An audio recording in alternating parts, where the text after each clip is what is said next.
अनीस जंग की किताब लॉस्ट स्प्रिंग की ये कहानियां सिर्फ गरीबी के बारे में नहीं है।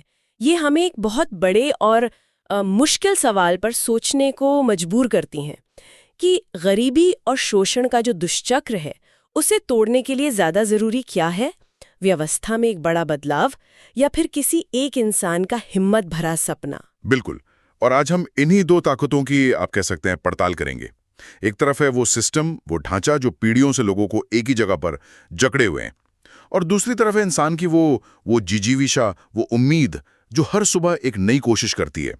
साहेब और मुकेश की कहानियां हमें इसी सवाल के दो बहुत अलग और शायद दुखद जवाब देती हैं। तो चलिए पहली कहानी से शुरू करते हैं। साहिब, दिल्ली के पास कचरे के ढेर में सोना ढूंढने वाला लड़का। मुझे जो बात सबसे ज्यादा चौंकाती है वो है उसका नाम, साहिब आलम। हाँ, साहिब आलम यानी ब्रह्मांड का स्वामी। ये तो इतना बड़ा विरोधाभास है। क्या लेखिका हमें सिर्फ इस विडंबना को दिखाना चाहती हैं या इसके पीछे कोई गहरा सामाजिक कटाक्ष है? ये सिर्फ विडंबना नहीं है, ये एक तरह का क्रूर मजाक है जो हालात किसी इंसान के साथ करते हैं। ये नाम उस संभावना को दिखाता है जो हर बच्चे में होती है, और फिर उसकी असलियत उस खाई को दिखाती है जो समाज बना देता है। और उसका काम कचरे में सोना ढूंढना। हाँ, और यहाँ सोना भी बहुत दिलचस्प है। बच्चों के लिए ये वाकई एक खजाना है। कभी 1 रुपए का सिक्का मिल गया, कभी 10 का नोट, एक अनजानी उम्मीद। लेकिन उनके माँ बाप के लिए ये सोना नहीं है, ये सिर्फ जिंदा रहने का सामान है।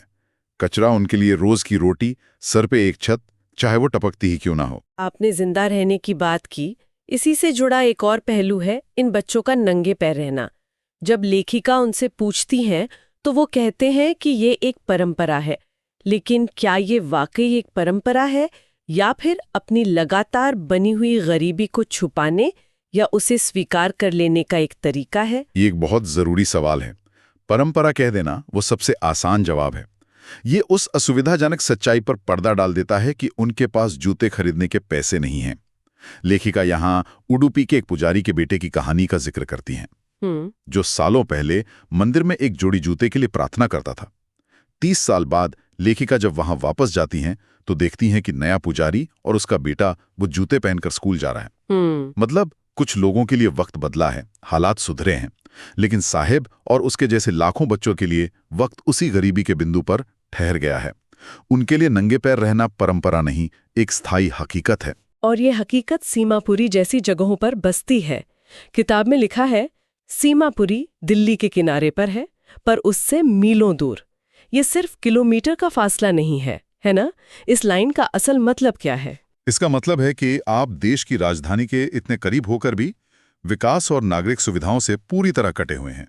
सीमापुरी एक द्वीप की तरह है। यहाँ मिट्टी के घर हैं, टिन और तिरपाल की छतें हैं, न सीवर है, न पानी की निकासी की कोई व्यवस्था। और ये लोग हैं कौन? ये लोग 1971 में बांग्लादेश से आए शरणार्थी हैं, जिनके पास पहचान के नाम पर सिर्फ एक राशन कार्ड है, और वो भी नागरिकता का अधिकार नहीं देता, सिर्फ अनाज खरीदने और वोट डालने का अधिकार देता है। वो कहते भी हैं, पहचान से ज्यादा जरूरी पेट भरना है। तो सीमापुरी दिल्ली का हिस्सा होकर भी दिल्ली के उस विचार का हिस्सा नहीं है जिसे हम विकास, अवसर या आधुनिकता कहते हैं। लेकिन फिर साहिब की जिंदगी में एक मोड़ आता है। वो कचरा बीनना छोड़कर एक चाय की दुकान पर काम करने लगता है। उसे 800 रुपए महीने और 3 वक्त का खाना मिलता है। एक नज़र से देखें तो ये बेहतर है कूड़ा बीनने की अनिश्चितता के मुकाबले। क्या ये एक तरह की सुरक्षा नहीं है, भले ही इसकी कोई कीमत चुकानी पड़े? आपने बिल्कुल सही शब्द इस्तेमाल किया, कीमत।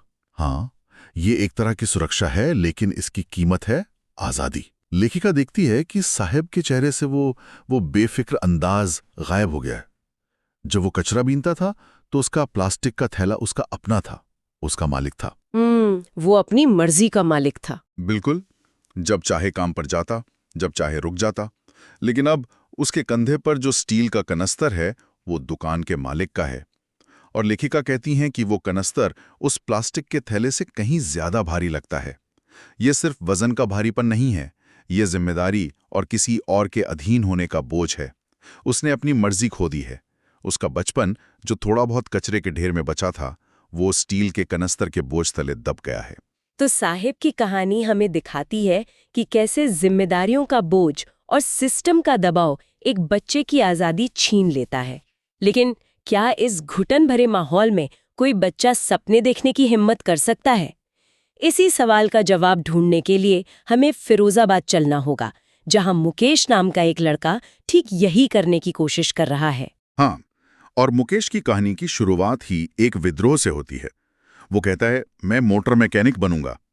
ये सिर्फ एक बच्चे की इच्छा नहीं है, ये उस नियति के खिलाफ एक ऐलान है जो उसके समाज ने, उसके परिवार ने उसके लिए तय कर दी है। फिरोजाबाद का मतलब है चूड़ियां बनाना।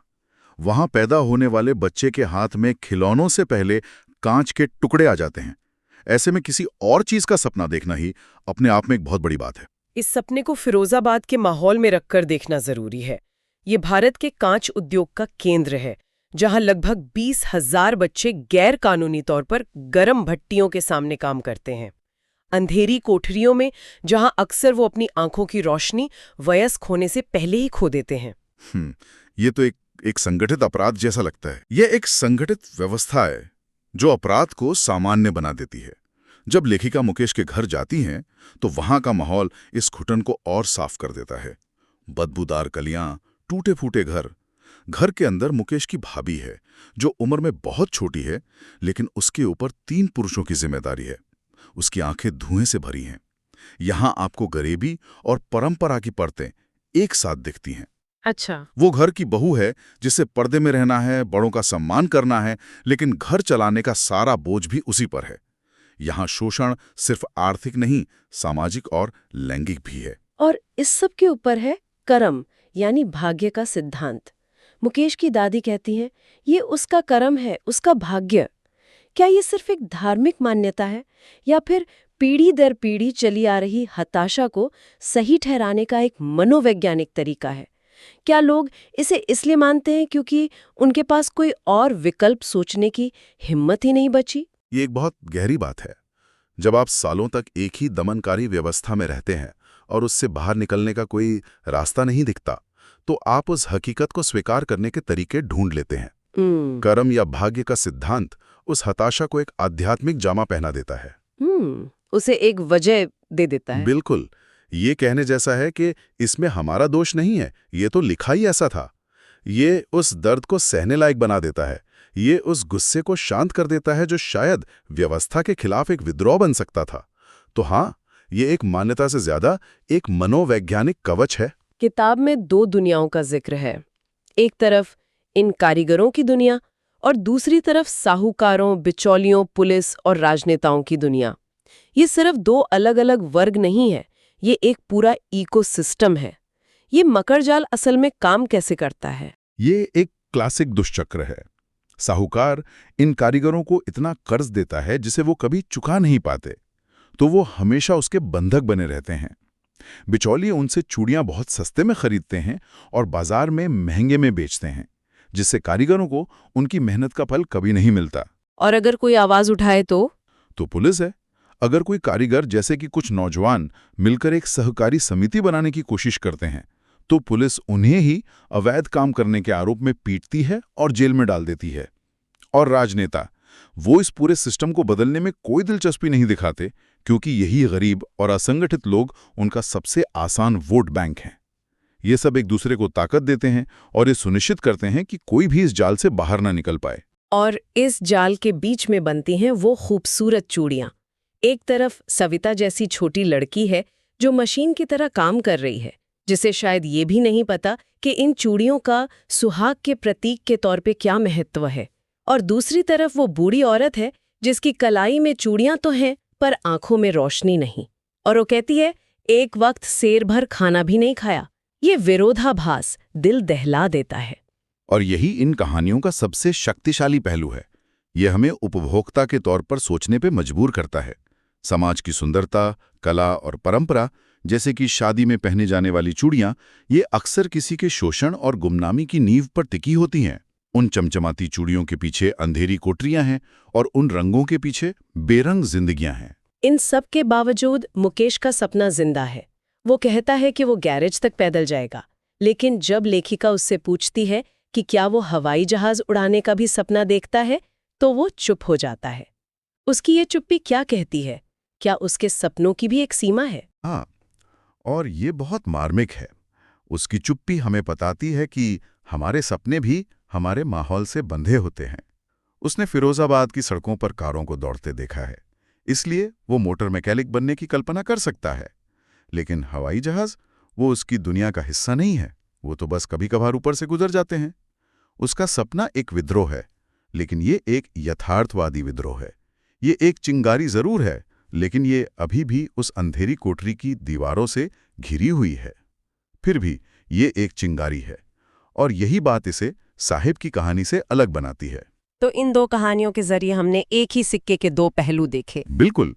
एक तरफ साहिब है, जिसका बचपन और आज़ादी व्यवस्था के बोझ तले दबकर खत्म हो गए और उसने एक तरह से समझौता कर लिया।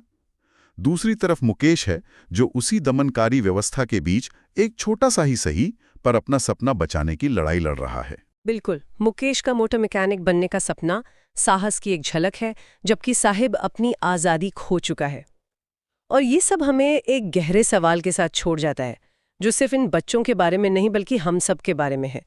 जब हम किसी खूबसूरत चीज़ को देखते हैं, जैसे फिरोजाबाद की चूड़ियाँ या किसी आलीशान इमारत की तारीफ करते हैं, तो क्या हम कभी उन अनगिनत अनजाने हाथों के बारे में सोचते हैं? क्या समाज की प्रगति और सुंदरता अक्सर ऐसे ही खोए हुए बचपन और अनसुने सपनों की कीमत पर नहीं बनती?